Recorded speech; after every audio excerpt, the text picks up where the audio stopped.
मरूफ writer और मुसन्निफ इफ्तिखार अहमद उस्मानी Riyadh Saudi अरब में community से खताब करते हुए। बाबा जी इशफाक साहब कहते थे कि जब तुम ये कहते हो बुरा ना मनी तो पुत्र तेन पता है बुरा मनेगा, फिर गल क्यों करना है। एक नंबर दो, मेरे को गलत गल बर्दाश्त नहीं होती, बड़े बंदे में ने इतने वाटे पै रहे, मैं गलत गल बर्दाश्त नहीं करता।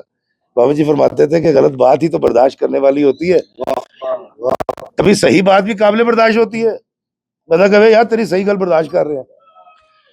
तीसरी बात मैं आपको बताता हूँ कि मैंने ना एक गाड़ी ली 2008 में या 7 में, 2011 या 12 में मैंने गाड़ी ली, 13 में मुझे याद आ गया। 8 मॉडल गाड़ी सिटी, वो आज मेरे पास वही है, पौने 10 लाख रुपए की।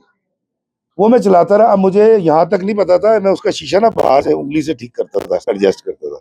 तो आप जैसे किसी भाई ने बताया था कि अंदरों खरीदा है, मुझे एसी चलाना नहीं आता था क्योंकि मेरे पास खैबर थी। तो मेरे बेटे ने कहा था बाबा एसी यहाँ से चलता है। खैर मैं वो गाड़ी में चलाता रहा पहले 2-2.5 साल, मैं इंसानों की तरह चलाता हूँ। 2.5 साल के बाद वो खड़खड़ खड़खड़ करने लगी, बहुत ज्यादा आवाज आने लगी उसमें से।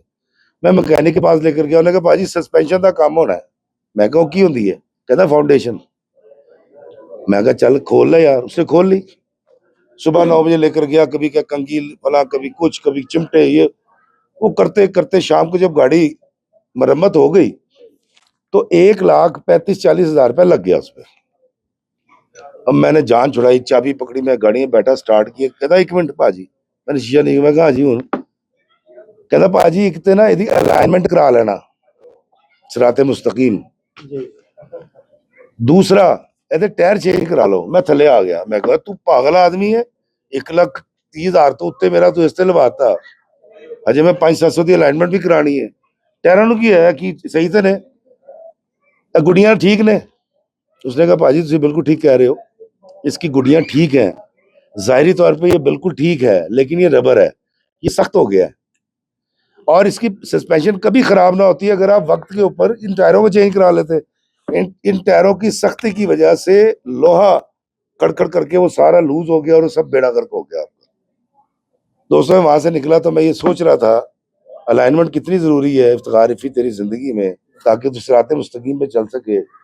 और रबड़ की तरह जबान भी तो नरम होती है, हम अपनी जबानों से सख्त बोल के, रबड़ की तरह सख्त होके कितनी इंसानी जिंदगियों की अलाइनमेंट हिला चुके होंगे, उनको तबाही के दहाने पर ले गए होंगे।